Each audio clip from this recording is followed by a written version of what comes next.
we'll get music by next week. I'll find something. I'll just find stock music that you can find from anywhere. But we got music on the way. Big things on the way. So you are Many, listening. many big things. So you were listening to the D&B Yu-Gi-Oh show, where we talk Yu-Gi-Oh and Yu-Gi-Oh accessories. My name is Dylan, and I'm your host. And I'm with Bader, co-hosting as always. So Bader, how you doing, man? I just got slaughtered in chess, but I can't complain yet. I don't know if that was a slaughtering. I mean, it wasn't like other games that we've had where they've just like ended in 8 moves or something like that. Like, because we've had This, those games. yeah, this is true. This one is true. All right. Well, so But today we're going to talk about Yu-Gi-Oh locals and our experiences, and we're going to follow it up with a couple of future things. I would like to talk about the product release that we've had here recently, because we're definitely seeing a lot of it. Um, and then after that, we're going to talk about some upcoming set. Oh yeah, let's say we're going to talk about upcoming sets, and at the end of the show, we're going to have a discussion on some bad cards, and what makes them bad cards. So kind of a counterpart to our last podcast where we talked about good cards. Now we're going to talk about bad cards.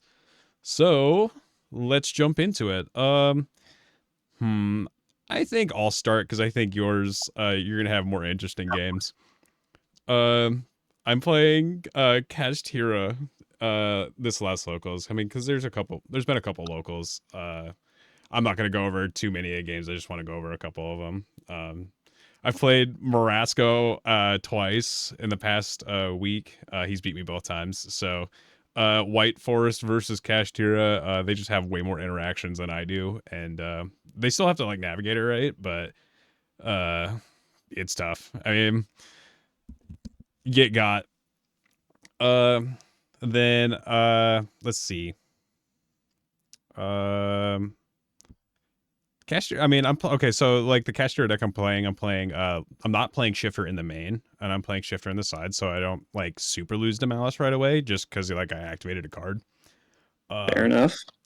but yeah, so then I get to play more like hand traps, uh like Effect Veiler and Ghost Ogre and stuff like that. Uh, yeah. Still not the greatest because like I feel like you can just like in Malice you can just play through a lot. Except for the games I had this last week, and they opened all Bestials.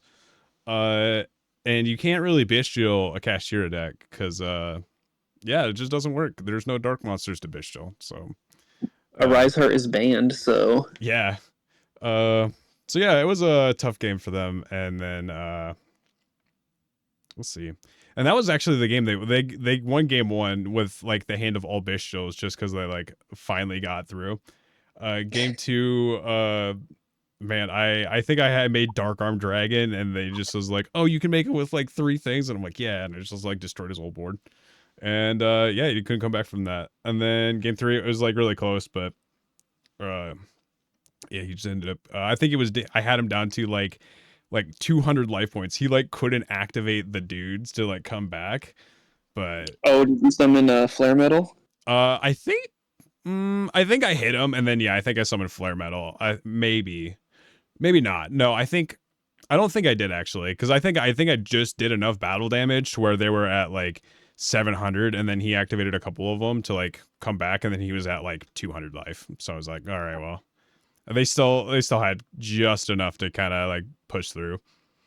I even had game on board. I summoned 4 Castor monsters, and then I had a fifth one. I had a Rise Heart and a Banish Pile, um, and I just didn't summon it because I was like, I just didn't do the math. I was like, yeah, I'm just gonna set up for later with this, and then because yeah, I just didn't want to summon it, and then yeah, I just ended up losing that. So Oh no. be the way it is.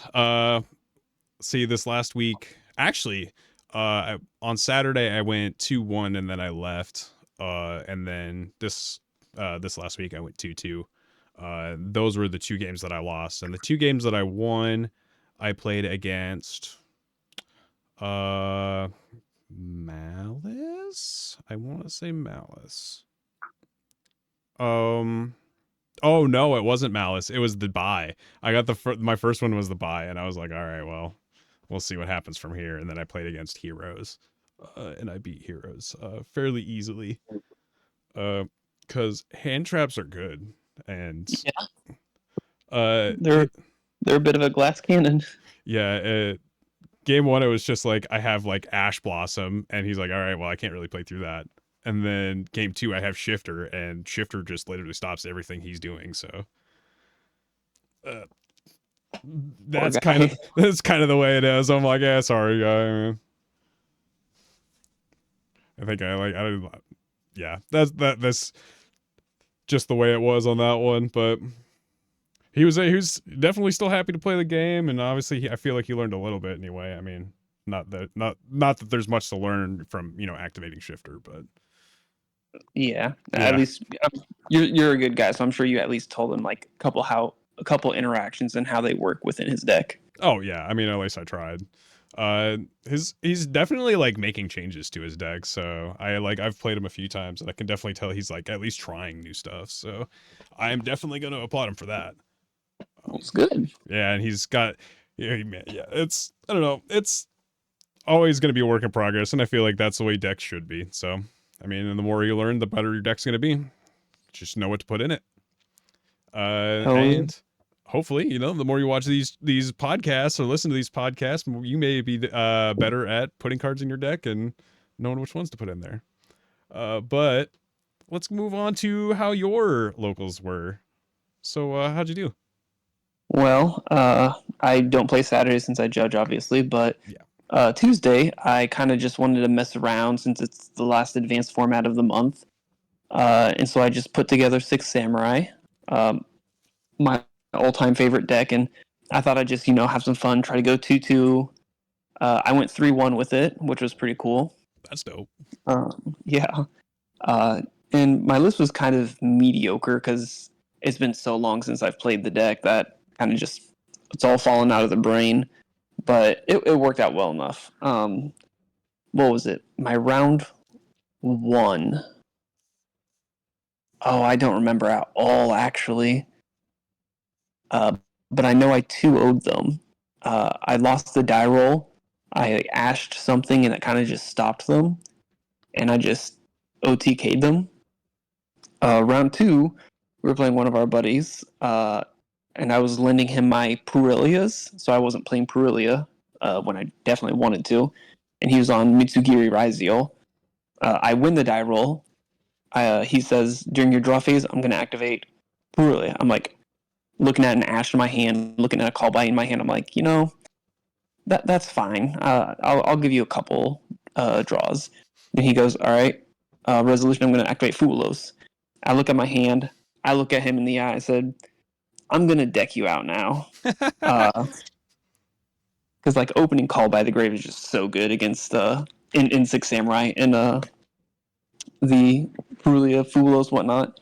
It's so easy to deck them out. I wasn't playing the red-blue stuff, so it was a lot harder because red-blue is just free deck out. But I had to put a lot more thought into it. And I managed to deck him out game one. Game two, he goes first. He basically summons Detonator, one of the guys that's like an Omni Negate, or the Mitsugiri that's like an Omni Negate if you don't discard a card.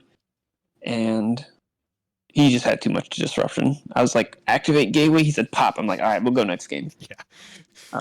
Detonator's a good Game card. game three, he Purilias me, and then Meowsle, whatever the new Molcharmi is that summons from grave, Oh, or yeah.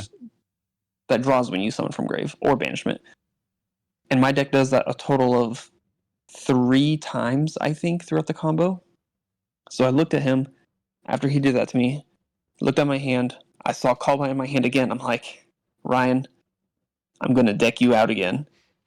And I spent like 10 minutes, maybe 12 minutes in this combo.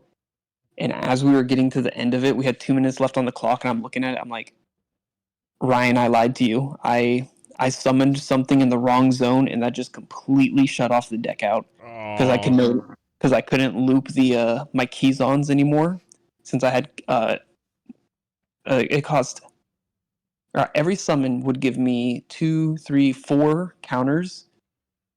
So I summon 2 Keyzons, I get 8 counters, remove 4 counters to search once, and then I just keep linking and adding back and linking and adding back. But I put something in the wrong zone, which caused me to lose my counters. So I was like, yeah, man, you got it. So he had to shuffle 3 cards back to his deck, and uh, he just quickly did some Raziel stuff, killed me, or did damage to me, and then time was called. I was like, even if I would have went into time doing my combo, after realizing I couldn't deck you out, I would have just given it to him because I definitely took a long time trying to figure out how I messed it up. So that was unfortunate, but yeah, he got me on that one. My round 3 was against Fiendsmith Raziel, and that was actually a pretty quick 2-0 that I did. Um, I won the die roll, and I did my entire 6 Samurai combo. He fortunately did not open a single hand trap. I was like, so I ended on like 2 monster negates, the spell trap negate with the Infernoble Charles, IP Masquerena set up to make SP on his turn, like droplet set, imperm set, 4 or 5 cards in hand because of Gateway. There were all 6 Samurais, so there weren't any hand traps, but I just had so many points of interaction. He draws for turn, he activates Engraver. I'm like, Sheehan negate, my favorite line. He said, we'll go next game. Game 2, he just does minimal Raziel combo, summons a detonator. Knowing that I'm playing Metaltronus, he summons a second detonator. Sets 1, passes. I say, well, before you end your main phase. He said, no! I showed him the nib, tributed his field, passed on my token, and then I just proceeded to OTK him. Round 4 was my most infuriating. It was against Guru Control, Guru Stun, I don't know, Cashiering Guru. I lost the die roll. He goes first. He flips up there can be only one. Oof. I'm just livid, just immediately. I'm like, I got like 3 turns to try to draw Imperm then, and I did not draw Imperm. So we go game 2. I go first.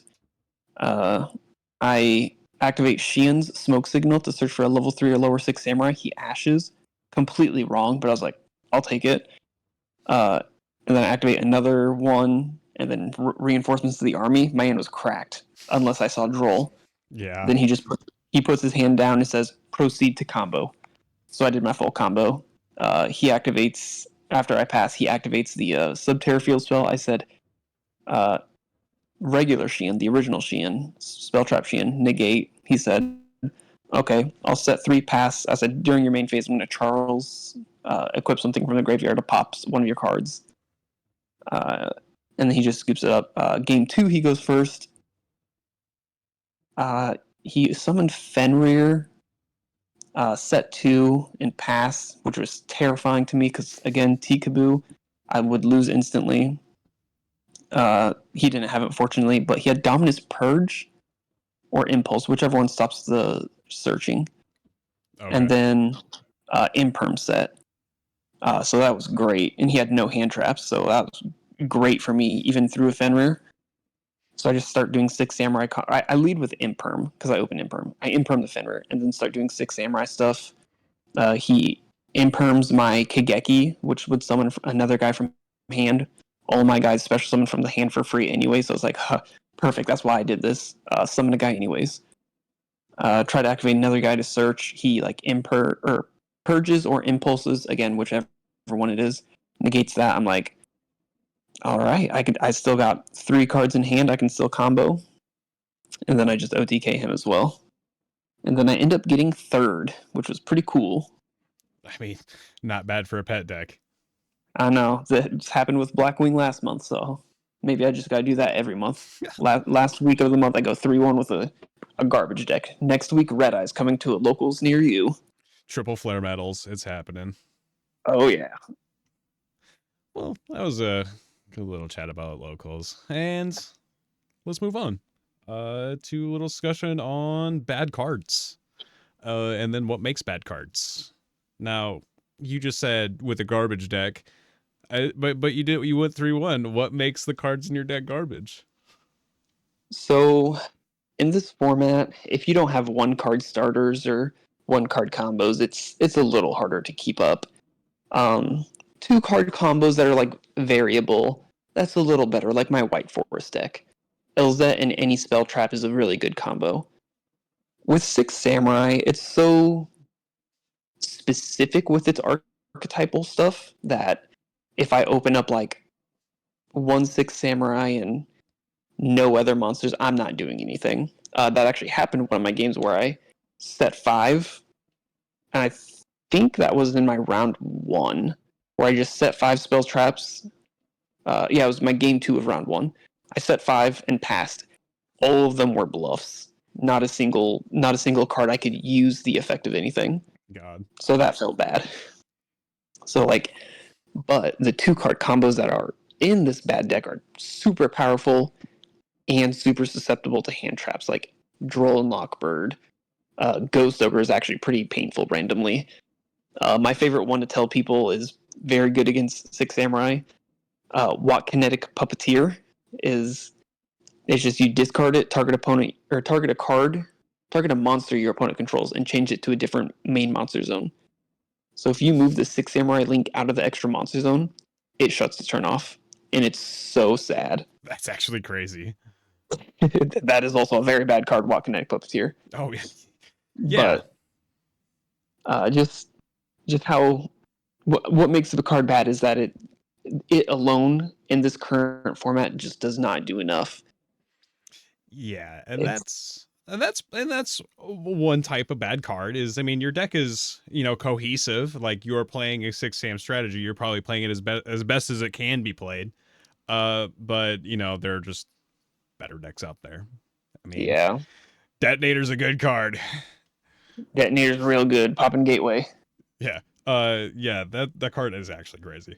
But yeah, I mean, that's kind of it. There's also, I mean, categories of bad cards.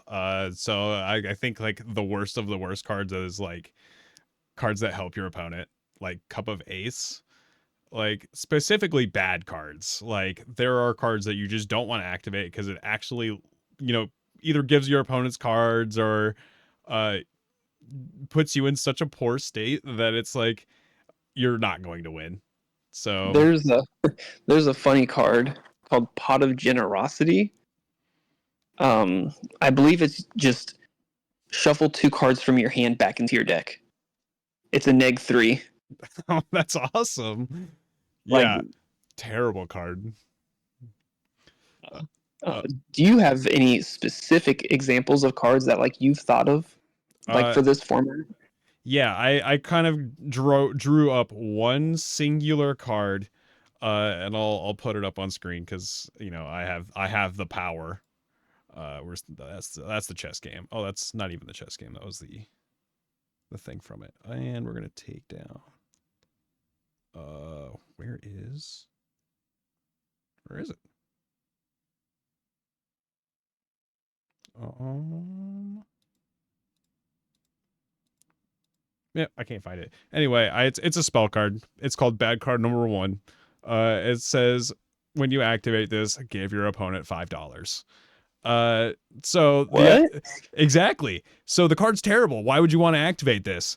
There are this level of bad cards in Yu-Gi-Oh. I mean, there really are. I mean, so why would you put this in your deck? There's like, this is kind of like the worst card I could possibly think of, where you monetarily give your opponent $5. I What mean, what game is this a part of? Yu-Gi-Oh. This is I'm not a real card. AI generated a card, I guess. Oh, I was I was like trying to find this. No, not a real card.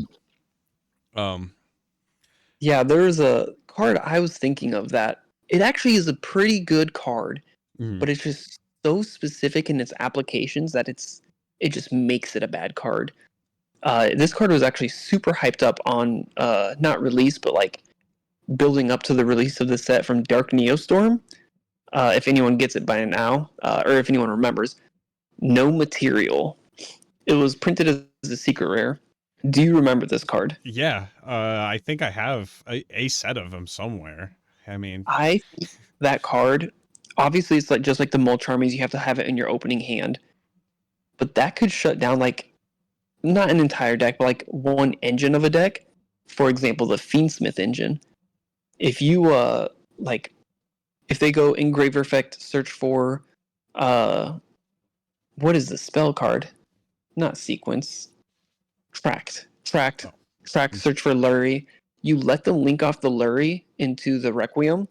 You let them Requiem summon whoever out. Maybe it's another engraver if they're going for the DDD Wave High King Caesar, or if they summon even the level 4 Lacrima. If you know material there, you're almost guaranteed to shut off their extension for their Fiendsmith engine. And they're just left with this dude on the field. So then you only have to deal with like the core engine of the deck, which, I mean, with how powerful decks are nowadays, it's not too much of a difference. You're still dealing with like detonators or malice stuff, but you're at least cutting one thing out of their deck. And I think it's a bad card, but like when it's good, it's good. Well, I saw that Alistair the Invoker was like $50 or some shit, and no material would fuck that deck up. Nice Alistair, bro. You can't fusion with it. I don't remember the exact wording on a no material. I don't know if it has to be a special summon monster or not. Oh, I mean, yeah, if that was the case. But Let me see if I can find it. Yep, it's if your opponent special summons a monster, okay, unfortunately. so not quite as good, but you know, the idea is there. Yeah. Shutting off a Fiendsmith engine is pretty good, though. I think that no material is kind of in a different classification of bad card. Like that's at least a like it could be a playable card at some point, but there's really just not a time for it. Yeah. It's not, you know, give your opponent $5 level. Or I mean Cup of Ace or anything of the sort. Like the worst of the worst. Now the step up from the worst of the worst are the cards you have to put in your deck, but you don't want to draw. Namely, this is Garnet. This is your what is it? Gem Knight Garnet. Where it's you have to play if you're playing the Gem Knight Fusion stuff, like, you know, and it was legal and all that. If you drew that, you couldn't play the game. Yeah. Brilliant Fusion getting shut off back in the day. Felt good to see it, not good to. It felt good to watch your opponent notice it, but felt bad to draw it. Same with like Cyframe Driver when you're playing 3 Gamma 1 Driver. Yeah, I mean we're seeing less of those cards, but yeah, like that those level of bad cards, you don't want to see this, but you have to put them in your deck. These are the bricks of your deck. I think I would put those just the step up from cards that you wouldn't ever put in your deck anyway. Yeah. I guess there is kind of a level of like cards that have words on them, but they're basically normal monsters, and like those cards are kind of in between there. Of like you probably wouldn't put them in the deck, but they won't specifically lose you the game on the spot either. Yeah. Oh man, maybe I'll put those above like the cards you need to play, but you'd lose on the spot if you drew them. I guess I would put normal monsters above that. Cards that technically have text on them, but they don't do anything. I don't know, man. With Blue Eyes, the structure deck coming out, I think some people would like to draw a Blue Eyes or two. Okay, you know what? We actually completely skipped the Blue Eyes discussion. I won't say it was going to be a discussion, but yeah, they released the Blue Eyes structure deck, and people are playing it, and it's cool. It's cool seeing Blue Eyes like actually like being played at locals, whether it's a good deck or not. Like, I mean, you know, you always had to have the one anime guy there playing Blue Eyes or Dark Magician, right?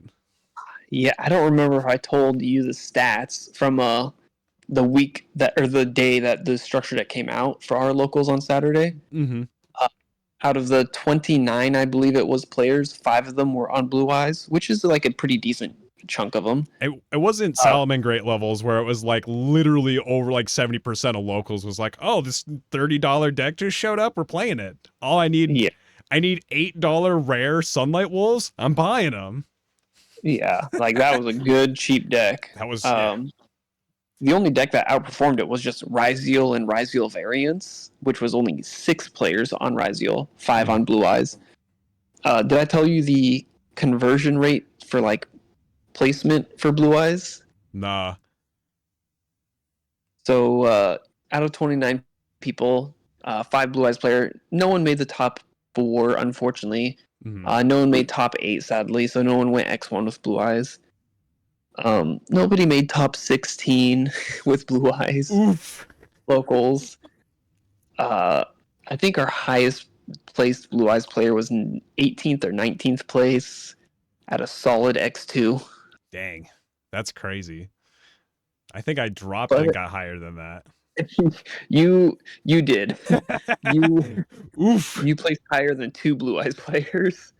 Well, I mean, the deck just came out. Not everybody's going to know how to play it.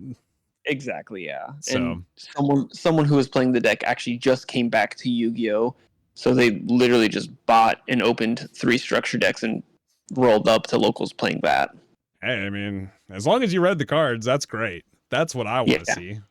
Give me those guys. And he seemed to be having fun for the most part playing it. Obviously, it's a lot more fun winning, but you know, he's hopefully going to have a better week this weekend. Yeah, I mean, if you get a deck that's a little bit more smoothed out, I'm sure you're gonna have a better time. Exactly. That's all I can hope for you. But yeah, okay. So Blue Eyes, yes, Blue Eyes has text on it, but Blue Eyes is got other things going for it, where it is a normal monster, and you want to see it because of the other cards that you put in your deck. So yeah, I mean, outside of, I mean, there was like trade in before, but like now it's like actually good. Yeah, like you got Alternative Dragon, which you have to have Blue Eyes in your hand to summon the Alternative Dragon. Mm-hmm. I don't know what any of the newer Blue Eyes stuff does. I didn't read any of it.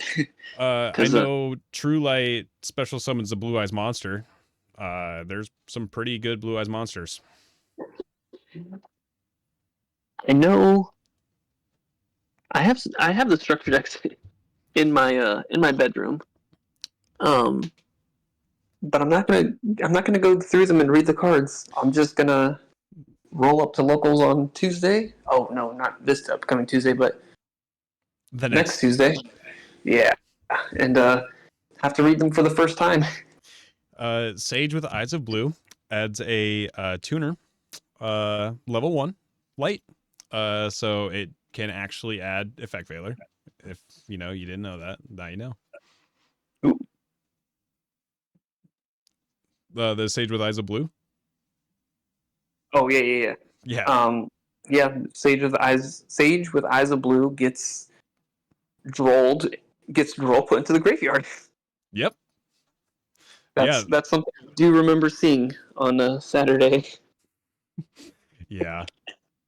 But yeah, Blue Eyes cards are out. They're good, and Blue Eyes is an okay bad card. I still personally wouldn't put it in every deck because you got to be playing the cards to make that card good. I think the step up from that is like the 1-for-1 cards, like Upstart. Like I think at this point, like the cards you no these the step up from the bad cards in your deck, but you want to play them, is the okay cards. It's like your Salamangreat Spinny, it's your Gazelles, like the cards that actually make your deck function. Sometimes it's the cards that are like the cards that make the deck function. Like I would say in Grenmaju, these are your Eater of Millions cards. Like this is like the meat of the deck, but it's not quite the good cards, if that makes sense. Because yeah. I mean, I guess I said Gazelle, but Gazelle is probably like the good card of that deck. So I mean that's probably bad. But something there, like Dax Jaguar, where you can play it, like you do play it, and it's part of your combo, but it's not like your full combo. Yeah, like Falco, or like cards that are like fringe that are good if you like build a specific way, like those kind of cards. Actually no, yeah, I would say that the fringe cards, then the cards that are like your engine cards. Because like there are decks that won't play like Falco. I mean, I'm maybe I'm the one that doesn't know Salamangreat theory or lore, but I don't know. But I only play banish decks, and I'm pretty sure that I'm playing them wrong. So um, let's move on from there and say the cards that are better than your engine is your good engine cards. So these are like your secret rares for Grenmaju. It's Pot of Desires and Orochi. Those are kind of like the reasons you would want to play Grenmaju, I guess. Um, Yeah, your shifters. yeah, like the cards that are like going to win you the games.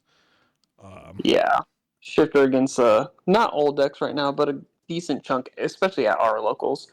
That's a turn stopper. Mm-hmm. And I think even above that there is a like these are like above that would be like staples, like cards that would like go in every deck, and I think actually shifter would sit there, like Ash Blossom, shifter, talents and thrust, Imperm. imperm, lightning storm, like those kind of cards that are like ubiquitous between all decks, that are like if you want a good card that does this one thing, you play this card. uh the staples, I think those are going to be your best of the best cards, and I think there's probably tiers among those of good cards. um but yeah, there are definitely reasons why you would want to play uh lower level engine cards instead of just filling your deck with staples as well. So just because you have good cards in your deck does not mean you're going to be winning games. You can play 25 of the best cards in the game, but you also need at some point to have an engine, an actual game plan to kill your opponent. So Yeah, some kind of win condition, yeah, not just stall out the game. keep that in mind. I mean, when you're building your decks out there, there is actually going to be a point where you have to put damage in the board and kill your opponent, and sometimes you're not just going to have the card always. So you have to have a whole game plan of, you're going to draw 5 cards. What are you going to do with them? And sometimes you just have to ask yourself, and then what? I do this, and then what? If it's not, I stop my opponent from doing this one thing or stop my opponent from doing anything, maybe you should reevaluate. If it's not, I'm going to use this card to do, 8,000 damage to my opponent, or it's like it's used in the combo that does that. Yeah, maybe you just reevaluate the card. Maybe figure out that maybe all out attacks is not the best card for your deck, even though it does flip trap cards face or trap monsters face up and stuff like that. You know, sometimes you just got to reevaluate and figure out what works and what doesn't work. Keep the blue eyes out of the Malice deck. Yeah, don't play Blue Eyes and Malice unless you're on some extreme sauce and you don't care about losing. I mean, I'm not going to tell you what to do, man. If you want to put Blue Eyes in your Malice deck, go for it. I would love to play you at locals and see how you do. But With my luck, I'd get smacked up. is there any other level of like bad cards that you'd want to talk about, that you'd want to put in? Maybe some more just specifics, like of like what would make a bad card. I mean, we kind of talked about it, like cards that like help your opponent, cards that don't do anything, cards that like you can play but maybe you wouldn't want to. Yeah, I mean, I don't know. I can't really think of anything else. Well, Pot of Generosity is just so bad. yeah, and there's a good example of what not to put in your deck unless you're really trying to lose. And if you're playing some sort of Christmas deck and you're like, here, I'm gonna actually, that's some ultimate level of BM, is like a Rizio player being like, all right, well, my locals is bad enough, I'm gonna put Pot of Generosity in my deck and play with it. Oh man, see, like that's how you can really test your deck, is like how good is it now. But I wouldn't do that. I really wouldn't. If if somebody Pot of Generosity to me and then won, I don't think I'm showing up to locals for a while. Yeah, that's tough, dude. Like that's I can't even imagine how poorly that game went or how bad you drew at that point. Oh, but that's gonna be. I think that's a good spot to end it. So for, well, actually, you know what? For Bader, do you have any parting words, bud? Uh, support locals. That's where you play your games. Yep, exactly. Like, Uh, comment, and subscribe. yeah, I'm gonna hit out the very generic and wrote out. Thank you for listening. You know, obviously, it's you guys that make. I can't say. I mean, I'll probably be sitting here doing this by myself if I had to, but it's obviously Bader. Thank you for doing this with me, and thank everybody for listening. It means a lot. Um, so for how you would listen to me, you can sub to me on Twitch. We're live every Thursday. We're getting better about times, but shooting for 7 o'clock, uh, Central Standard Time. And then we're going to be doing a YouTube the next day at noon. And that's more concrete because I work overnight to get this out. So, It is that, noon on the dot every week. I mean, the YouTube scheduling system is at least nice for that. It's like, all right, I'm not going to post it at 9:30 or 10 o'clock when I finish it, or whenever I actually finish rendering it. I can just set it for noon the next day, and everyone can fight over who gets the first comment. But yeah, get involved in the trying to get the first comment. Maybe someday in the future I'll do something with that. Um, until the AI bots take over and get first every time then. But I think that's gonna be it for me. So, like Bader said, support your locals. It's where you play games and you meet new people. And if you're lucky, you might just see us there. All right, have a good night. Bye, Bye. everybody.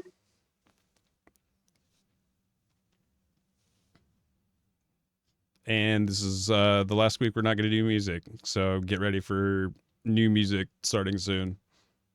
New music